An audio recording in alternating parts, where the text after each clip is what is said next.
السلام عليكم ورحمة الله وبركاته. حبايب قلبي، عاملين ايه؟ يا رب كلكم تكونوا بخير وفي احسن حال وانتوا بتشوفوا فيديو النهاردة.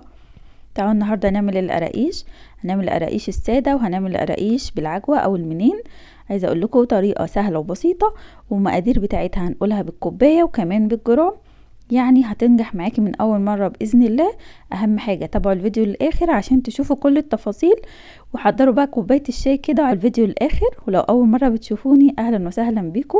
ما تنسوش تشتركوا في القناه وتفعلوا الجرس على الكل عشان يوصلكم مني كل فيديو جديد. بنقدم وصفات طبخ بسيطه وسهله، بنقدم كمان معجنات، وبنقدم كمان وصفات حلويات ووصفات منظفات سهله وبسيطه. بينا كده نشوف الفيديو مع بعض، نسمي الله ونبدا الفيديو مع بعض. اول حاجه في طبق عميق هبدا انخل نص كيلو من الدقيق. الدقيق اللي انا مستخدماه دقيق متعدد الاغراض، جايباه سايب من عند العطار. تقدروا تستخدموا النوع اللي تحبوه، بس يكون دقيق متعدد الاغراض عشان ينجح معاكم الوصفه، او دقيق اللي هو بيكون مكتوب عليه مخصص للكحك والبسكوت. تمام. دخلت النص كيلو من الدقيق بالشكل ده كده، وبدات كده جبت نص معلقه صغيره من البيكنج باودر، ومعاهم نص معلقه صغيره من الملح بالشكل اللي انتوا شايفينه ده، وهضيفهم على الدقيق وهبدأ اقلب بالشكل ده كويس جدا. النص كيلو دي بيعادل 4 كوبايات من كوباية اللي هي مج الشاي، 4 كوبايات مليانين. تمام. بعد كده هنزل بالمادة الدهنية. انا مستخدمة هنا زيت على سمنة، تقدري تتحكمي في النسبة زي ما انت عاوزة، يعني تحطي سمنة اكتر او زيت اكتر زي ما انت عاوزة. استخدمت كوباية ونص من المج اللي شفتوه ده، بيعادلوا بالظبط 200 جرام على الميزان. تمام. بدأت كده اقلب المادة الدهنية مع الدقيق بالشكل ده كده لحد كده ما يمتزجوا معايا كده، والدقيق اتشرب كل السمنة والزيت اللي انا حطيتهم.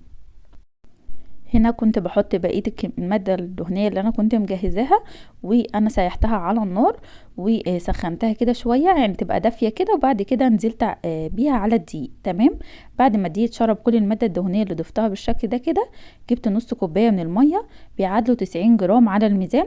حطيت فيها معلقة صغيرة مليانة من الخميرة الفورية، ومعلقة كبيرة مليانة من السكر، وبدأت كده أدوبهم مع بعض.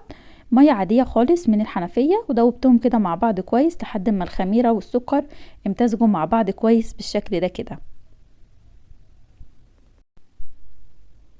طبعا تقدري تستبدلي المية بالحليب، مفيش مشكلة خالص.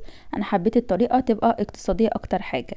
بعد كده جبت العجينة وبدأت ألمها بشوية المية اللي احنا حاطين عليهم الخميرة والسكر بالشكل اللي انتوا شايفينه ده لحد ما تتلم معايا. تقدروا بقى تضيفوا هنا سمسم او تضيفوا شمر او ينسون، وده في حالة لو هتعملوها سادة. تمام. لكن لو هتعملوها محشية عجوة ممكن تضيفوا سمسم بس. تمام كده. هبدأ ألم العجينة، وزي ما انتوا عارفين عجينة المقرمشات او اي حاجة عاوزين فيها قرمشة زي البسكوتات والقراقيش وكده مش بتتعجن، احنا بس بنلم العجينة وندخلها في بعض زي ما انتوا شايفين كده. العجينة بتكون متماسكة ما بتلزقش في الايد، وكمان بتكون بتقطع كده معاكي، مش عجينة ليها عرق. زي ما انتوا شايفين كده هي كده مظبوطة جدا. عجنتها ودخلت كده كل المكونات مع بعض، وبعد كده هغطيها بكيس بلاستيك وهسيبها كده في مكان دافي، يعني ربع ساعة مش اكتر. احنا هنسيبها تستريح بس مش هنسيبها تخمر ولا حاجة. بعد كده هبدأ اجهز العجوة. انا جبت ربع كيلو من العجوة، تقدروا تزودوا الكمية لو هتعملوا كمية اكبر من اللي انا هعملها.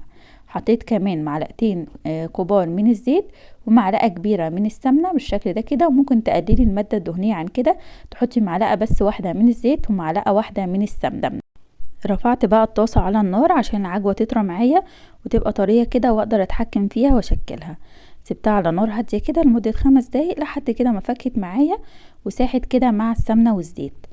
بعد كده جبت كيس بلاستيك ونزلت عليه بالعجوة بالشكل اللي انتوا شايفينه ده عشان نبدأ نفردها عشان تكون سهلة معايا في التشكيل. حطيت كيس بلاستيك كمان على الكيس اللي حط اللي تحت. تمام، يعني كيس فوق وكيس تحت. وجبت كده المردانة وبدأت امشي كده من فوق الكيس عشان اعملها كده تكون كلها سمك واحد، وتكون بسمك رقيق جدا. زي ما انتوا شايفين بتتفرد معاكي بسهولة طالما عملتي الخطوات اللي عملناها. تمام. تقدري كمان تتحكمي فيها وتعجنيها بالكيس كده عشان ما تلزقش في ايديكي، وكمان عشان لو سخنة تقدري تمسكيها بسهولة. ده كده السمك اللي انا عملته، تكون سمك رفيع جدا جدا. بعد كده جبت العجينة بالشكل ده كده بعد ما ارتاحت ربع ساعة، وهبدأ كده اخد جزء منها، والجزء التاني بغطيه بكيس بلاستيك عشان الوش بتاعه ما ينشفش. تمام. هبدأ كده افردها قدامي على رخامة او على مفرش سيليكون زي كده، وبالمردانة كده بالراحة وبنفردها. وزي ما انتوا شايفين العجينة بتكون عجينة بتتقطع عادي جدا، كل ده بيتلم في الاخر. بعد كده هبدأ اظبطها كده على شكل مستطيل بالشكل اللي انتوا شايفينه ده. بجيب السكينة كده واظبط الحواف بتاعتها بحيث ان هي تديني شكل مستطيل. بعد كده بعيد عليه بالمردانة بحيث ان انا عاوزة سمك العجينة يكون رفيع جدا معايا كده. تمام، هبدأ بقى احط عليه العجوة. طبعا العجوة بعد ما فردناها كده بتطلع من الكيس بسهولة جدا. هبدأ كده اقطع منها قطع وابدأ املى كده الفراغات بتاعة المستطيل اللي احنا عملناه. هحطها كده على العجينة واطبطب كده بايديا بالراحة عشان تلزق جوه العجينة. طبعا اي اجزاء كده ما خدتش قطعه من العجوه بقطع كده حتت صغيره وبكملها، مفيش اي مشكله. مرضتش اقطع المقطع ده خالص عشان تشوفوا ان انا بكمل عادي جدا، وفي الاخر كله هيندمج مع بعضه وهيديني الشكل مظبوط قوي. بحاول كده ان انا اظبطها وبضغط بصباعي كده ضغطه بسيطه خالص على الجزء اللي انا حطيته بحيث ان هو يمسك معايا في العجينه. تمام. بعد كده هبدأ بالراحة جدا بطراطيف صوابعي كده، وخففوا ايديكوا جدا في الخطوة دي، وهبدأ الفها بالشكل ده واضغط بايديا حاجة بسيطة زي ما انتوا شايفين، لفة والتانية والتالتة. هما 3 لفات بس، ما تزودوش عن كده عشان تديكي شكل مظبوط وكمان تستوي معاكي بسهولة في الفرن. تمام. بعد كده اي اجزاء كده من العجينه مش متقفله كويس ببدا اقفلها بايديا، بيبقى الموضوع سهل جدا. وبقلب كده العجينه على الناحيه التانية اللي هو الجزء المفتوح منها، وببدا اقفله بصوابعي زي ما انتوا شفتوا كده. بظبط كده الشكل بتاعي بيكون بحيث ان هو يكون اسطواني، يكون العجين متقفل كويس على العجوه زي ما انتوا شايفين كده، وببدا اقطعها. بعد كده هجيب سكينة وهبدأ اشيل الجزء دوت اللي هو يكون مش مظبوط في الاول، وكمان هشيل الجزء التاني اللي في الاخر، وهبدأ اقطعها كده بسمك حوالي يعني سنتي ونص بالظبط. تمام، سنتي وشوية كده، طبعا على حسب رغبتكم، بس الشكل كده بيكون مظبوط اكتر حاجة، وكمان بتقف كده معاكي في الصينية وبتكون سهلة جدا. تمام. هقطع كده كل الكمية بنفس الطريقة بالشكل ده كده، بضغط كده بالسكينة لتحت مرة واحدة، مش بفضل رايحة جاية، انا بضغط بدوس كده على العجينة بالسكينة مرة واحدة لتحت، وبعد كده بشيلها. ولو في اي جزء مش متظبط كويس من العجين بظبطه بايديا زي ما انتوا شايفين كده، ويبقى ارصها كده بالشكل ده. بعد كده جبت طبق فيه ميه وطبق فيه سمسم بالشكل ده كده، وبدات انزلها في الميه وبعد كده انزلها في السمسم. طبعا بنزل الجزء اللي فوق بس، مش بنزل القطعه كلها، بنزل الجزء اللي فوق بس، الدوران اللي فوق ده، عشان اغلفه بالسمسم. لو ما عندكوش سمسم تقدروا تستغنوا عن الخطوه دي خالص وما تعملوهاش وما تدهنوهاش اي حاجه خالص، او لو حابين تدهنوها كده بالحليب. تمام. تقدروا كمان تستبدلوا المية بالحليب، يعني تنزلوا القراقيش في المية وبعد كده تنزلوها تنزلوا القراقيش في الحليب وبعد كده تنزلوها في السمسم. تمام. والسمسم عندي بيكون محمص. طبعا انا رصيتهم في الصينيه، هوريكم طبعا الكميه اللي هتطلع معايا كلها، كميه حلوه جدا. دلوقتي بقى هنعمل القراقيش الساده بنفس العجينه. اخدتها كده وفردتها قدامي على شكل مستطيل، وهبدا كده اقطعها بدوران سوري بوربه. تمام، بوربه كده عشان تديني الشكل كده يكون عارفين كده، مش عارفه اوصل لكم ازاي، بس هو يكون بوربه كده بيكون شكلها احلى. تمام. ببدا كده اظبط الشكل بحيث ان هو يكون مستطيل على قدر المستطاع، وبعد كده باخد اول جزء بوربه زي ما انتم شايفين كده بشيله عشان يطلع معايا الصوابع شكلها حلو كده. هقطع كده بالسكينه مره واحده زي ما انتم شايفين، بمشي مره واحده زي ما انتم شايفين كده، مش بفضل رايحه جايه، يعني بدوس كده بالسكينه وبمشي مره واحده بتطلع معايا بسهوله جدا.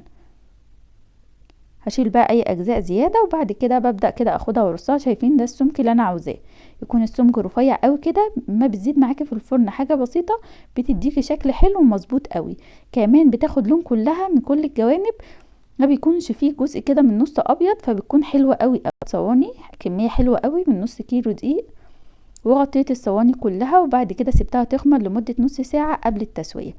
تمام. دي كده الكميه كلها بعد ما خمرت معايا.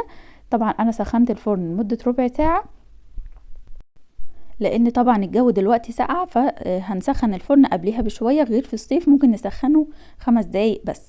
تمام.